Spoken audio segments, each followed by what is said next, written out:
Light skin keeps sweat here, but yeah. Of course, let's talk about Drake. Now, Drake is a person who have interested me for a few years.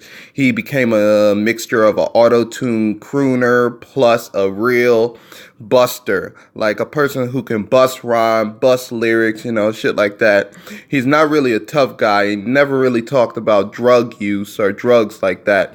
He just mostly stuck to emotional vitriol and talking about his feelings and stuff, which really is a double sword because one, when you talk about your feelings, you seem a little bit simpy and kind of weird a little bit.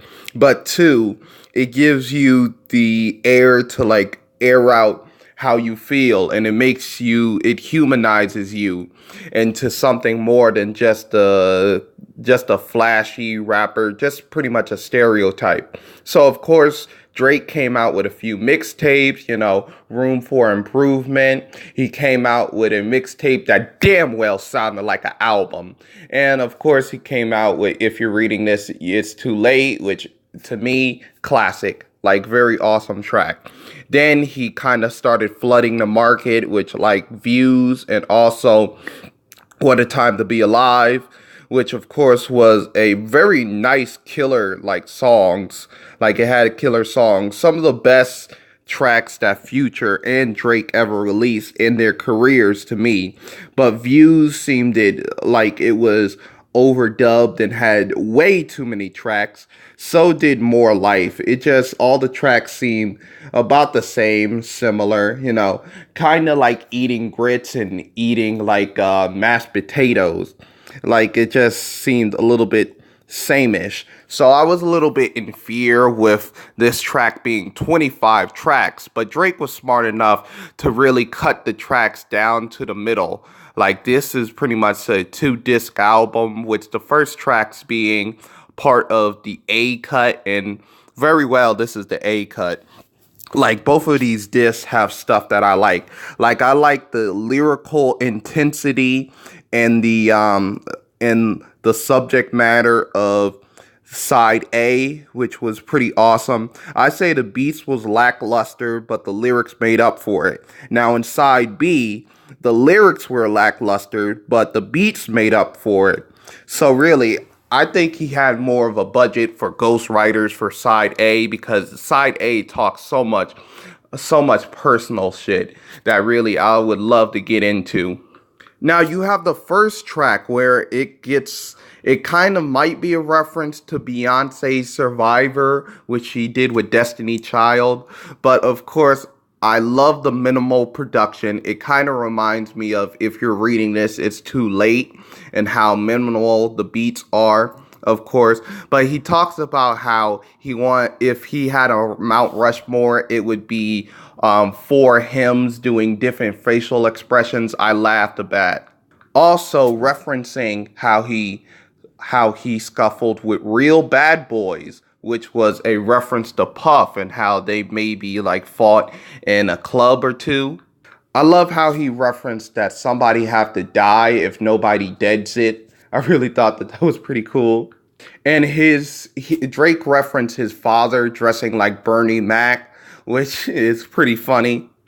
Nonstop have what seems like to be a shot at 6ix9ine, where he says rappers are pulling gimmicks because they're scared to rap. And I like how he has a reference to Lil Wayne's The Block is Hot, where he says the flow makes this block hot. And this is not the only sleight of hand reference to Lil Wayne. On the track After Dark, he samples, of course, Static Major, which any of you who are a Lil Wayne fan would know that Static Major featured on what seems to be Lil Wayne's first number one, Lollipop, which of course really blew him up to the stratosphere when it came to this Carter 3. But Lil Wayne is not the only one getting Drake's love and affection on this album. Of course, Nicki Minaj have a uncredited feature where they sampled her doing a live freestyle on the track That's How You Feel, which I thought was pretty nice. And even Nicki Minaj Foe is sampled on here with a uncredited vocal by, of course, the Queen. Mariah Carey on the track Emotionless. I think they sampled from Emotions, which was pretty nice. Also, on the track Emotionless, he clears up the whole reason why he didn't announce he had a son, where he states that he didn't keep the world from his son. He was trying to keep his son from the world, as in exposing and publicity. And that's kind of what Michael Jackson did with his children, or at least he tried to. Of course, Blanket is one of the people, and Michael Jackson is heavily referenced on this whole album. Whether it be the first track on side B referencing Dirty Diana or Michael Jackson actually being featured on a track like Don't Matter to Me, which of course was a sample from an earlier track of an earlier session Michael Jackson did in 1983, you know. And on the track Final, he referenced Michael Jackson Red Lever Michael Jackson, which of course is a reference to Thriller, which was pretty nice.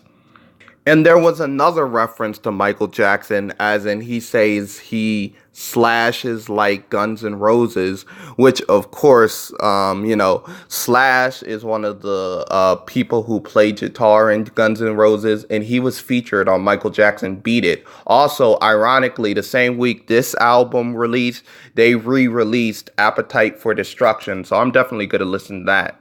And on the track March 14th, he even referenced being that he states that she's not my lover like Billie Jean, but the kid is mine, which I thought was a cool twist to the whole idea of the girl is mine that Michael Jackson did, a song that he did. Future also plays a big part on this album. Like on Mob Ties, he says that he's with Future, but he still like to reminisce. Future also did some uncredited vocals on Blue Tent, which was pretty nice. And also, 8 out of 10 could be in reference to the score that Melonhead gave to If You're Reading This, It's Too Late. And I love that he's facing the accusation of him being a deadbeat by saying the only time I'm a deadbeat is when I'm rapping over the beats that they sent me, as in he's killing it. And I love how Rose referenced Magna Carta, which was of course a album by Jay-Z. Didn't have Jay-Z on the next track, which is Talk Up. Oh yes, and also on the song Rose, he does a reference to Amber Rose and her slut walk, which of course is for female empowerment, which is kind of what Nice for What is about, of course, on the track. I like both of these songs because they're kind of about female empowerment. Oh yes, and I'm also pretty cool with all the gospel messages and gospel themes all throughout this album, where you have God's plan, which of course he's talking about how it's God's plan that he's successful only to give back to his community like he did in the video. And on the song Elevate, he referenced how he thanks God for working harder than the devil because the devil's trying to take him down. And March 14th also have some soulful gospel vocals I really like. Summer Game, it kind of sounds like Frank Ocean's Ivy to me, the beat a little bit. But hey, that's not nothing to frown about. Also, I like the whole hand clap instrumental and the idea of a woman warming up to him during the winter time, of course. Drake does the best flexing since Bruno Mars, in my personal opinion, on the fifth track. In My Feelings have a reference to Kiki, which I kind of think is Kiki Palmer because she was known for hanging out with Trey Songz and even somewhat accused him of harassing him for some reason. Also, she does a reference, also, she did a remix to Fake Love, which was pretty nice. Ratchet Happy Birthday is kind of like it's an okay track, but I just feel like they could have done better, especially with the idea of it being your birthday and stuff like that. I mean, they could have did much better with that whole concept. Is there more? I like how he takes over the idea of being the only of something and the only time The only rest I do is where's the rest of my commas, just for examples, and I really like how he flips that.